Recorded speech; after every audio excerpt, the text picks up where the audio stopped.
Today I'm joined with medical doctor, Dr. Smith. We're going to do some questions and answers with this brilliant gentleman about this water machine. So I know in your past, you didn't really get excited about this water. You weren't recommending it to people, and something changed. Can you tell us a little bit about that story? Well, you see patients come in and they tell you stuff, and you can learn things from the medical journal. And if you're smart, one of my best mentors was Dr. Corrado, and he said, listen to patients. And patient after patient would tell me, I got better when I was on this alkaline water, Kangen Water. I'm not sure how it works, but it must be doing something. And then I actually studied a little bit about how the machine works, and its various phases. You can do different things with different settings. In fact, sometimes you don't want alkaline water, you want acid water to do a job, like to kill a virus or a bacteria. Then you need alkaline water to sort of calm everything back down again. So you have a machine that can both sterilize and then clean and then repair. And we use supplements, and you have to purchase those, but the water acts very much like multiple different supplements depending on how you set the machine. You've got a sterilizer, you've got an antioxidant, you've got a cleaner. You can do all these things with one machine, and you don't have to pay for it over and over again. That is a good point. Now, what would you tell somebody that was more skeptical and they are drinking a lot of tap water? Maybe they don't even drink a lot of water in general. How would you get around this being skeptical over this water? Well, the simplest thing is go look at what's in your water, and you get a report, find out what's in there. And if you get that, you should be pretty scared about drinking that. I wouldn't drink. I don't drink tap water. Good. Unless I absolutely have to. But right. And I know you've done a lot of research on this water, and you can go on PubMed. You can pull up thousands of articles. Yeah, I just pulled what's hydrogen water. So I usually expect to see Mary's blog. Here's all the good things about this hydrogen water. So I use PubMed. So what's on PubMed? That's the official government where are studies published. These are scientific studies, and they're peer reviewed, and they're on PubMed. So the first one I looked at was the effect of hydrogen water on patients getting radiation therapy. And they were looking at their quality of life when they're on the hydrogen water versus the controls. And the quality of life was considerably better on those getting the hydrogen water. Why? Because ionizing radiation is about the most oxidizing thing you can do, and it causes a lot of peripheral damage. And so the hydrogen water came in and just repaired all the other stuff and the collateral damage, if you will, because it's pretty hard just to focus just right on the cancer cell. There's a lot of other damage to get done, and the hydrogen water was able to, neutralize that. And it's in fact, if you go to PubMed.gov and put in benefits of hydrogen water, I think it's the first article that come up. It's pretty long, and it's a lot of technical data, but you can see it's a well-studied document. So the people that are skeptical, they need to research it, because there is so much science that backs hydrogen up and how this water works. That's right. And so what about, you see people with those little pills that you can put in your water that make hydrogen water. Then you have the recurring expense of all those, and then taste that's really not good. So tell us the benefit of why you'd want this in your water and have your water filtered, and then have the opportunity to have this unit with all the different waters versus just buying that. Yeah, I showed you some today. It's a magnesium compound that you put in the water. It creates the hydrogen.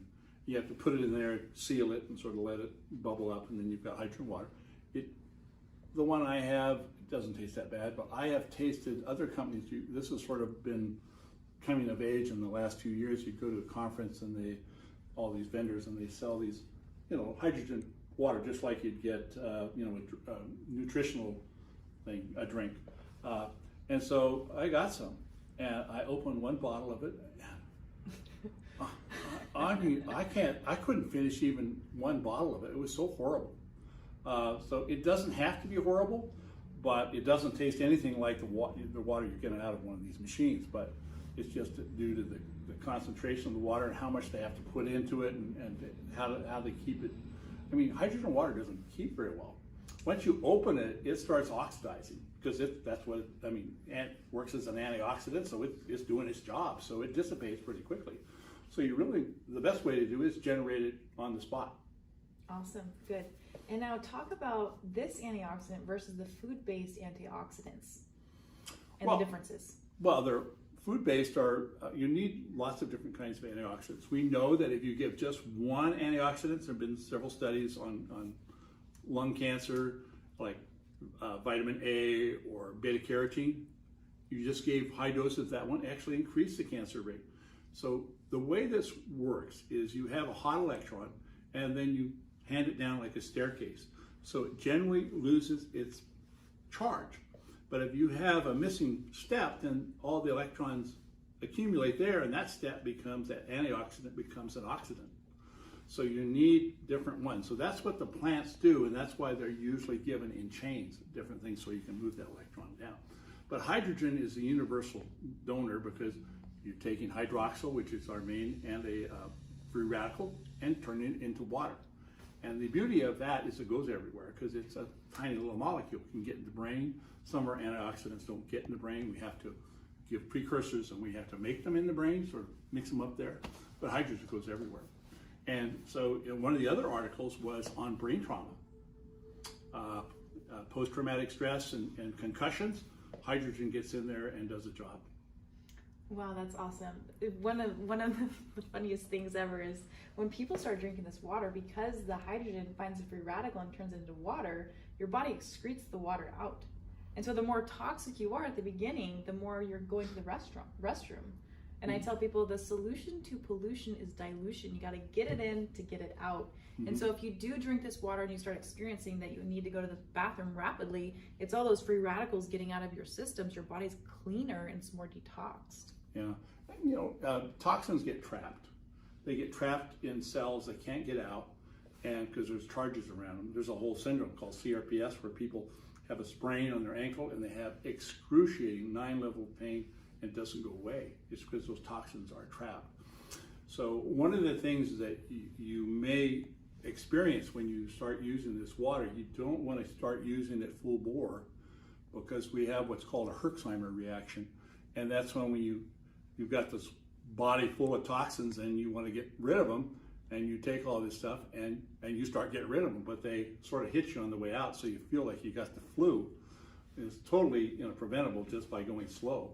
But if you do something like experience like that's a good thing because you know that this is working. You know you can feel those toxins that they're going out, and then we give people IVs. We say the best thing to happen is you'll feel bad because when we know we've probably removed too many toxins too fast. But that's a good sign. We just have to slow it down, but we know it's working. Yes, and that's one of the mistakes I made at the beginning is I gave a lot of people the highest level, not realizing the true benefits of this water and what it can really do. And I've seen people from years ago that come to me and they're like, oh man, that's that water. I remember you gave me that several years back and it made me extremely sick.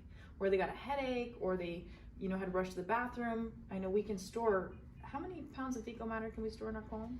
I don't know, but I had one lady that came in. She had one bowel movement a month. Wow. I had my first colonoscopy when I was 21, and it would be a week before I go to the bathroom.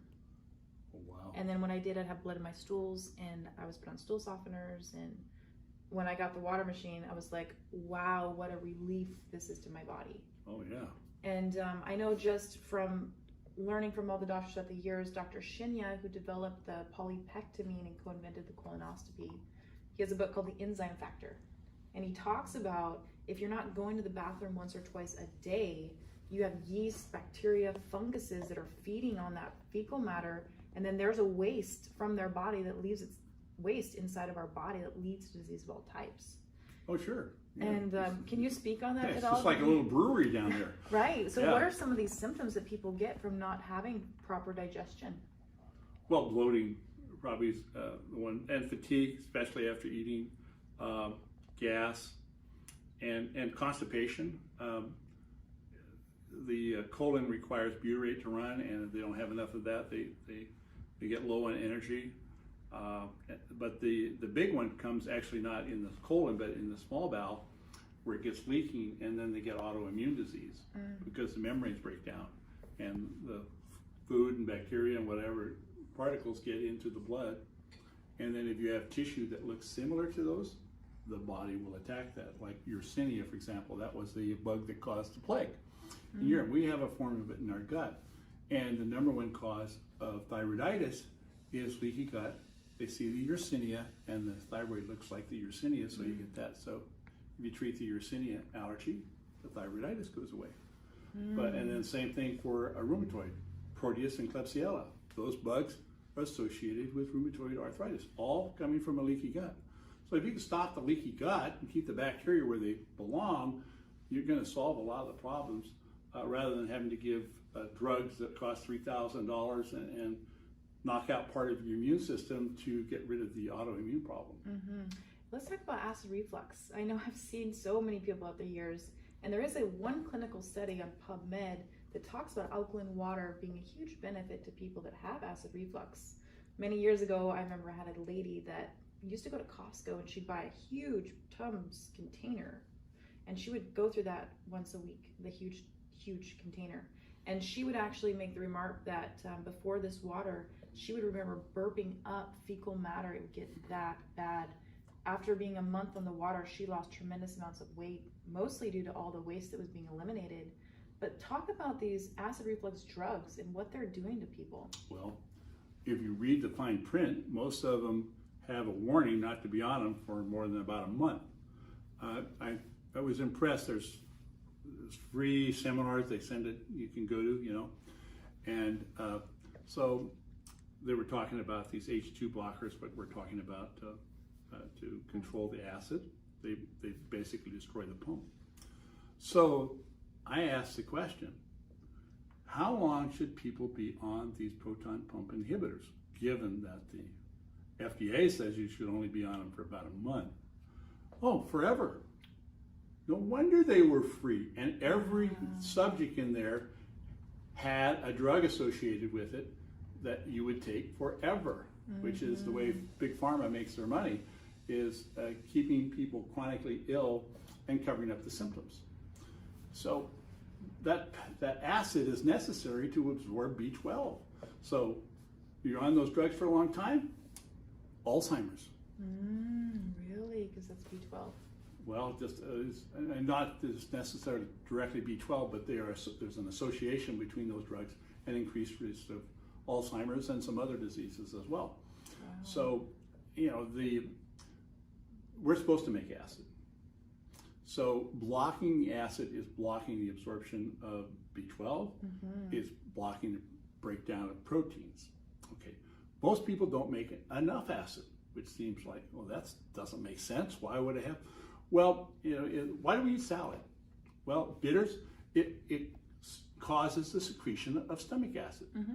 So you eat that, and your stomach sort of works like your toilet. When you flush the toilet, the water goes down, and then the valve shuts, and then the water comes up, and when it hits the top, the float goes up, and the water stops going in there. Well, your stomach works the same way, but if you don't have enough acid in there, the pump's sitting there, drip, drip, drip, drip, drip. And so no wonder you have reflux, right? Because you can't turn off the pump. So when we're treating it, if we're treating it with a supplement, we would give them acid. So that they have, with their food, so they have enough acid to digest their food and then shut off the pump. Well, I was reading the brochure on digestive stuff. They just give them the acid in the water. Yes. Yes, and so... You're killing my sales. Right, because there's a certain water you take with your meals to help with absorption, digestion, add more acid. And it's a misnomer. A lot of people believe that they should drink a lot of water with their meals so that's going to keep them full. But what it's actually doing, it's diluting all that stomach acid, and your body has to work harder to create more stomach acid so it can properly break down the valve and close that valve. So now you have more alkalinity in there. It's not killing all the bacteria, you're not creating enough acid, and your body is not absorbing your nutrients. So I always tell them the best time to drink this water or any water is 30 minutes before you eat and 30 minutes after you eat. When you're eating, you should be eating and not drinking a lot of liquid because it's diluting your stomach acid. That's right. I mean, you have all these enzymes in there that So you get the acid, then as soon as it leaves the stomach, it goes to the duodenum, and all these bile and pancreatic enzymes are added. And then if you add all this water to it, you're just diluting the effect of those enzymes, and so they're less effective. And it's perhaps why we see malabsorption so prevalent. I mean, we do these studies that look at nutritional levels in people. It's rare to see anybody that passes. In 100, maybe 2. And most of them are atrocious. Well, they don't have enough enzymes in there. And if they're drinking a lot of water with that, they're diluting what they have down further. So they just don't absorb it. The last lady, she was taking $300 worth of supplements, and she flunked everything. I mean, you've got a green, yellow, and a red. She was, virtually everything was in the red. And water transports nutrients too. So if she's taking this $300 worth of supplements, water is what brings it into the cells, helps your body use it, and then of course helps your body eliminate the waste. So if you don't have proper water going in that's hydrating you, it's not going to get fully absorbed either. So she might be just flushing expensive urine down the toilet. Oh, it doesn't get to urine. Oh, really? It gets to poop. It doesn't get absorbed. Wow. Oh, you my got to gosh. absorb it to get to urine. Wow, interesting. Wow. Amazing. So thank you so much for all the knowledge that you're sharing with me today. I did have one other question for you about dehydration. When people come to you, what's the main symptom they're experiencing if they don't have enough water in their body?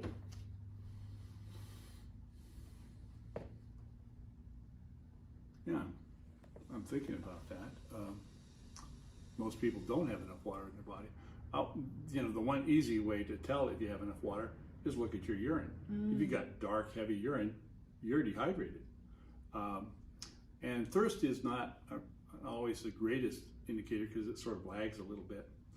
But I just ask them how much water they're drinking, and you know, if they're hurting, if they've got a lot of aches and pains, typically they're a little bit dehydrated. And I usually recommend or tell people a half an ounce per pound of body weight per day minimum, and they can go all the way up to 3/4 of an ounce or even an ounce as long as they're taking good quality minerals going in as well. Is that about what you would let them have for hydration? I don't know. Yeah. I just don't know the answer to that. And I don't think of it that way.